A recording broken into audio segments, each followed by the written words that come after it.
드라마 정연이가 어느새 중반을 넘어서고 있는 가운데 정연이가 다시 한번 큰 위기를 맞게 되었습니다. 무대 위에서 해서는 안 될 애드립을 쳐버리고만 정연이. 과연 그녀에게는 앞으로 어떤 일이 벌어지게 되는 걸까요? 자명고 무대에서 보잘것은 군졸 역할을 맡았던 정연이 하지만 최선을 다해 자신만의 군졸 캐릭터를 만들어냅니다.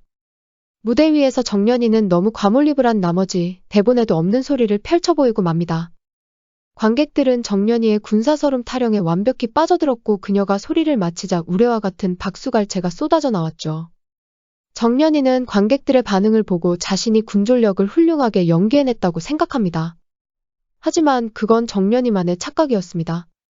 정연이는 예정에도 없던 돌발 행동을 무대를 완전히 망쳐버릴 뻔했던 것이죠. 참고로 정연이가 부른 적벽가의 군사서름은 삼국지의 적벽대전을 배경으로 한 판소리 대목 중 하나인데요. 전쟁에 나가는 군사들의 마음을 담아서인지 꽤나 애절한 대목이었습니다. 정연이의 돌발 행동에는 그럴 만한 이유가 있기는 했습니다. 정연이는 6.25 전쟁 피난 중 아버지를 잃고 마는데요. 이런 가슴 아픈 상처가 있었기에 정연이는 과몰입을 할 수밖에 없었던 거였죠. 무대에서 내려온 정연이는 극단원들의 따가운 눈총을 받고서야 자신이 무엇을 잘못했는지 자각하게 됩니다.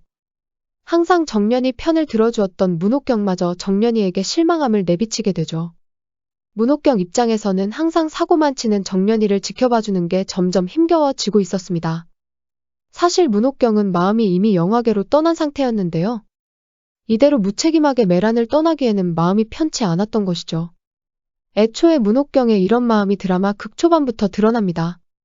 세상 사는 게 재미가 없단 말은 사실 국국이 재미가 없었단 걸 돌려서 말한 거였습니다. 그리고 요즘 들어서는 극단을 떠나고 싶은 마음을 아주 대놓고 드러내기 시작했죠. 그나마 문옥경은 정연이의 재능을 알아보고 그녀를 스타로 키워 자신의 자리를 대신하길 바랬습니다. 그렇게만 된다면 문옥경은 홀가분하게 매란을 떠날 수 있을 겁니다. 그래서 정연이에게 개인 레슨도 시켜주고 여러모로 힘을 써주고 있는 것이었죠.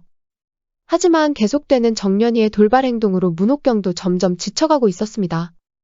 그리고 이제 그 인내심이 슬슬 바닥을 드러내기 시작했던 것이죠. 결국 문옥경은 정연이의 성장을 끝까지 지켜보지 못한 채 매란을 떠나버리게 됩니다. 그리고 매란에도 큰 위기가 찾아와 극단이 문을 닫을 상황까지 펼쳐지고 마는데요. 그럼 지금부터 위기에 처한 매란을 정연이가 어떻게 구해내는지 자세히 알아보도록 하겠습니다. 자명고 무대에서 내려온 정연이는 자기가 뭘 잘못한지 제대로 알지 못했습니다.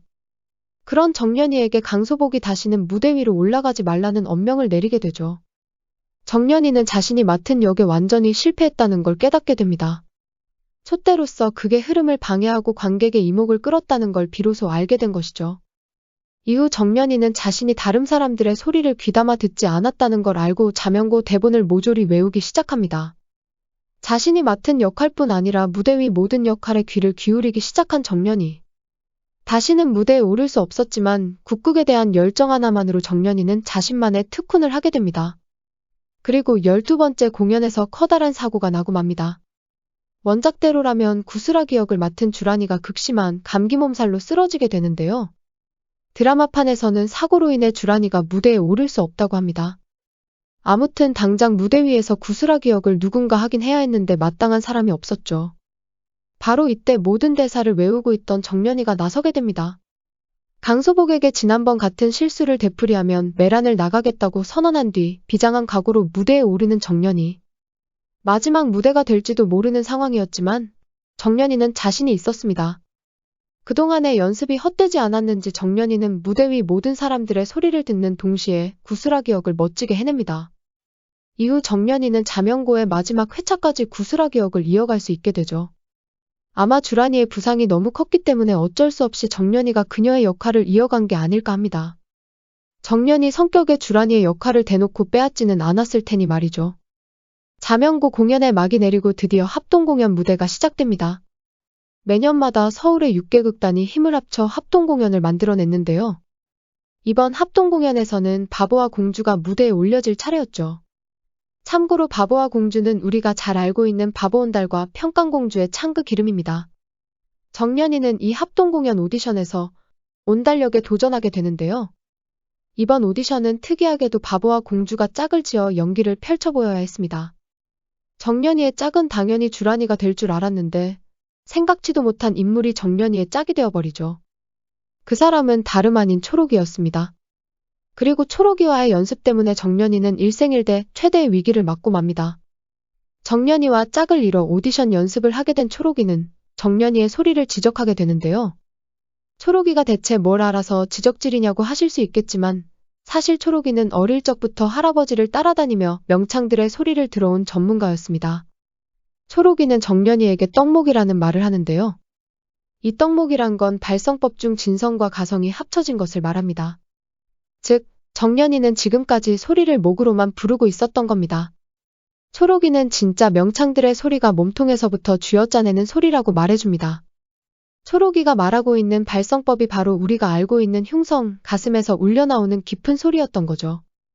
이 흉성은 판소리 명창들은 물론 오페라 가수들의 대표적인 발성법이기도 합니다. 초록이는 정연이의 소리에 문제가 있다는 걸 귀신같이 눈치채고 있었던 것이죠. 초록이에게 지적을 받게 된 정연이는 그날부터 득음을 하겠다며 산에 올라가게 되는데요. 바보와 공주 오디션이 임박한 시점이었기에 정연이는 자신의 소리를 고쳐야겠다며 너무 무리하게 목을 쓰게 됩니다. 그리고 어느 날 정연이의 목에서 쇳소리가 나오기 시작하더니 피까지 토하고 맙니다. 정연이의 성대에 문제가 생기고 만 것이었죠. 아마도 요즘이라면 성대결절이라는 진단을 받지 않았을까 하는 부분인데요. 정연이는 이런 목소리를 가지고 오디션을 치르게 됩니다. 당연히 심사위원들은 그녀의 쇳소리에 눈살을 찌푸렸고 정연이와 초록이는 오디션 탈락을 하고 말죠. 그런데 어차피 오디션 결과는 정해진 상태였습니다. 심사위원 중에 영서의 엄마 한기주가 아주 막강한 파워를 휘두르고 있었기 때문이었죠. 6개극단 합동공연에는 난다긴다 하는 음악 관련 인사들이 모조리 참석하는 커다란 행사였습니다. 한기주는 이 공연에서 자기 딸을 무대에 내세워 자신이 계획한 사업을 성공시키려는 계획이었습니다. 그런 한기주의 속내도 모른 채 영서는 이번에야말로 엄마에게 인정받겠다는 일념 하나로 오디션에 임했습니다. 영서의 그런 마음은 연기에 그리 좋은 영향을 주지 못했고 생각보다 형편없는 연기를 펼쳐 보이게 되었죠. 그런데 합격자 명단에는 영서와 주란이의 이름이 떡하니 붙어 있었습니다.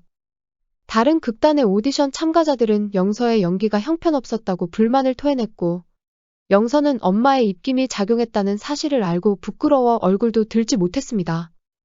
이렇게 바보와 공주의 오디션은 예상치 못한 일들로 정연이와 영서에게 큰 시련을 주었던 것이죠.